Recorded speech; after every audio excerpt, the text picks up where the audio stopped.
Ah, yes. Very comfortable. Very comfortable.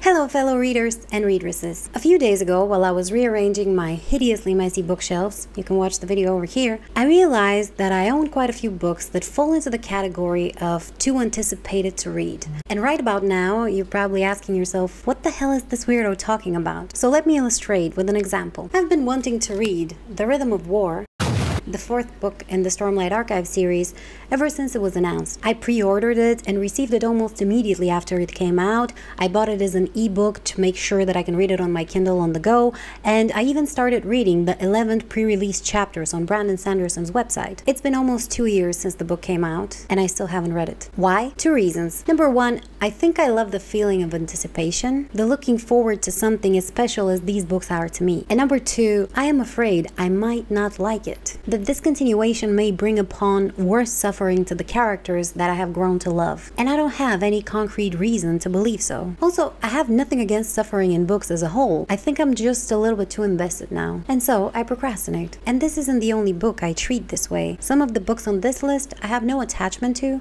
I just think I might like them. I started the year intending to conquer this ludicrous behavior of mine, and in truth, I have done quite well in my intentions. However, there are still books that remain desired and owned, yet unread. In today's video, we'll go through the books that I want to and think I can realistically read before the end of the year. I have 10 books on this list in no particular order. Let's go. We begin with Valor by Gwynne. This is an adult epic fantasy and is the second book in the Faithful and the Fallen series. The series is set in the Banished Lands, which has violent past of wars between humans and giants, and the past nightmares are now waking up. Malice, the first book in this series, was the very first book I read this year and one of my favorite books ever. It has some of the most interesting and likable characters out there and one of the best plots. So ever since January of this year, I've been wanting to read Valor, but as I am buddy reading it with a friend of mine, it's a little bit more difficult to align schedules. Still, she loved it as much as I did, and I'm pretty sure we'll get to it before the end of the year. What's here?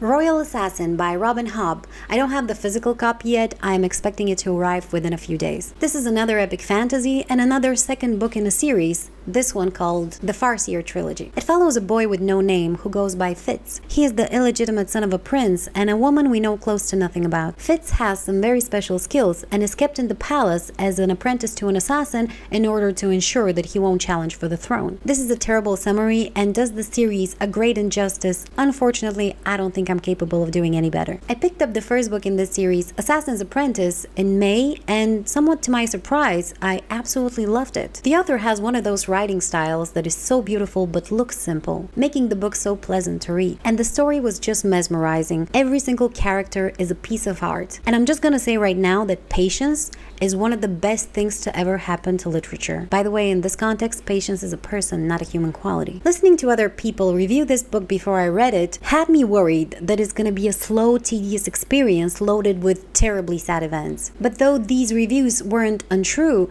they weren't entirely correct either. The things that happened to our protagonist made sense, if unfair at times. And each time he would suffer an injustice, it would be followed by either a revelation or a suitable development. Nothing was done just for the sake of suffering. And so ever since I finished it, I've been wanting to pick up Royal Assassin. I just found a bunch of excuses not to because I was too afraid it won't be as good. And again, I have no reason to believe that. So I am hoping to tackle it in the following few months.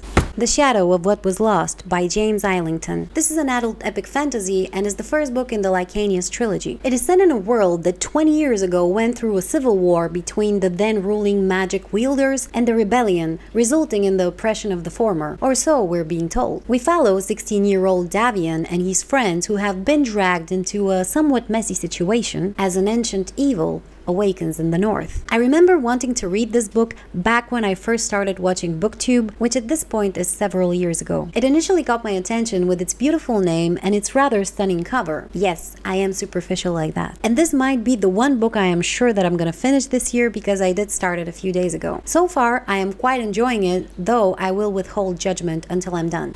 Jade City by Fonda. This is an adult urban fantasy and is the first book in the Greenbone saga. I don't know much about this book besides that it has been described as similar to The Godfather, and the magic system is related to jade wearing or jade ingestion or something. Now, a shameful fact is that I have not watched The Godfather, and on occasion it will happen that I will not like a book that people praise a lot. And I have been hearing about this book from a lot of people. Just somewhat recently, Mike from Mike's Book Reviews, who I'm a big fan of, I will link him in the description below, did a spoiler-free video on it that convinced me to give it a try. It also helps that I own this beautiful edition of it.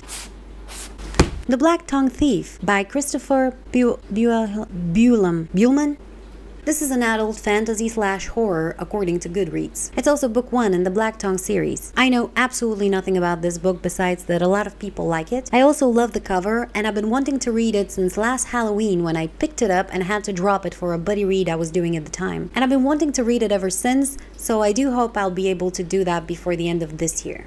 Theft of Swords by Michael J. Sullivan. This is an adult epic fantasy, what a shock, and is a bind-up of books 1 and 2 in the Rairia Revelation series. We follow a thief and a mercenary who are hired to steal a sword, which gets them into way deeper trouble they could have ever anticipated and uncovers a terrible conspiracy. Michael J. Sullivan is one of those authors I keep on thinking I have read from before, and I'm always surprised to find out that I haven't. But I've heard great things about his writing, and I've been itching to get to know it myself. So I shall. Fullmetal Alchemist Volume 3, 4, and 5 by Hiromu Arakawa. This is a manga series about 2 young brothers who lose their mom and try to bring her back from the dead using alchemy. As a result, one of them loses 2 limbs and the other his entire body. So we follow them in their quest to get their bodies back. I read volumes 1 and 2 of the series last month and absolutely love them both. The series is dark and tragic, but also action-packed and heartwarming. I would like to finish the volumes that I own so that I can justify purchasing more of the series. Rational as always.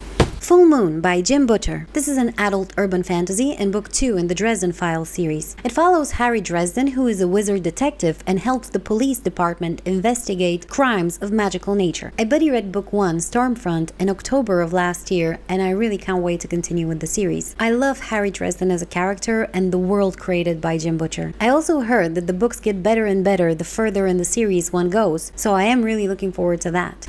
The Shadow Rising by Robert Jordan. This is an epic fantasy and the 4th book in the Wheel of Time series, which I am sure at this point needs no introduction. But I have such mixed feelings when it comes to this series. I love The Eye of the World and The Great Hunt, and then The Dragon Reborn left me somewhat frustrated. I know this will sound like blasphemy to a lot of you, and I don't blame you. I wish I would have loved it as much as everybody else. And it's not that I hate it.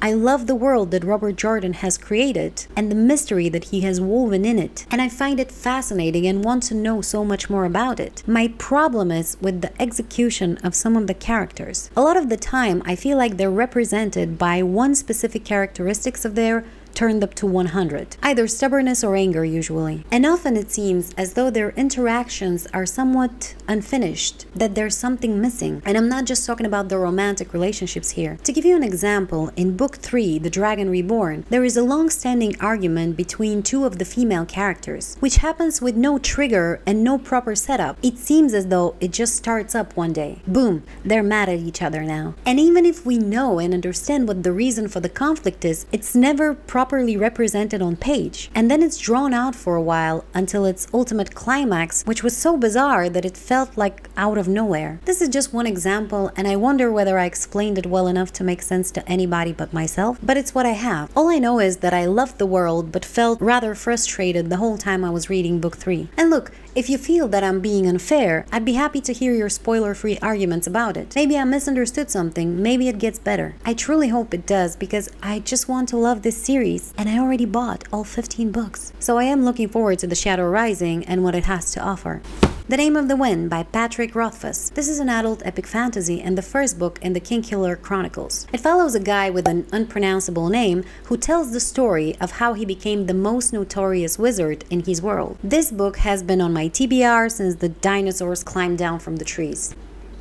So why haven't I read it? I have started this book exactly 3 times by now, and every time I have immensely enjoyed it. Yet always something happens and I have to put it down. Then months pass before I can pick it up again. And I know it's going to be great, The author is a wizard himself when it comes to writing. And even in the 30% I have been able to read of it before, he has managed to weave very intricate mysteries. So I have decided to procrastinate no longer and pick it up in the next few months. And speaking of procrastination, the author seems to be in quite a bit of hot water for not releasing the supposed last book in this series for quite some time now, among other things. So a few friends have tried to convince me to not even start this series to avoid impending disappointment, and I disagree with that stance. I started this video talking about the Stormlight Archive. I have loved every single book from it I've read so far, yet the series isn't finished. Does that negate all that it has given me and all the hours of joy and misery while reading it and theorizing about it? I just don't believe that the value you get from a well-written book can be rendered void by the absence of closure to the overall series. I have read 58 books so far this year. Many of them got 5 stars, and a big chunk of those were part of series that I have not finished yet. And they still brought me joy. I didn't wait to finish the series to deem them worthy of my time. And there is no guarantee I will ever finish those series. Does that mean that my time reading them was wasted? You tell me. So I'll give it a try. And if Mr. Rothfuss never writes an ending to the story, I will enjoy what he has written thus far and proceed to theorize about the possible endings. There is worth in the unknown possibilities too. And on that unnecessarily poetic note, I will end this list. Now, if you have paid attention thus far, you would have noticed that the book I started this video with,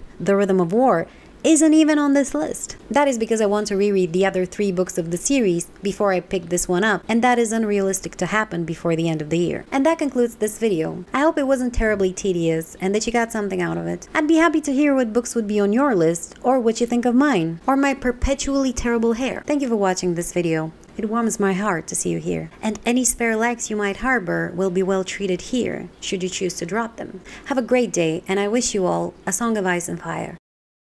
Once upon a time, there was a person who wasn't subscribed to my channel, and then they did, and they lived happily ever after. This could be you.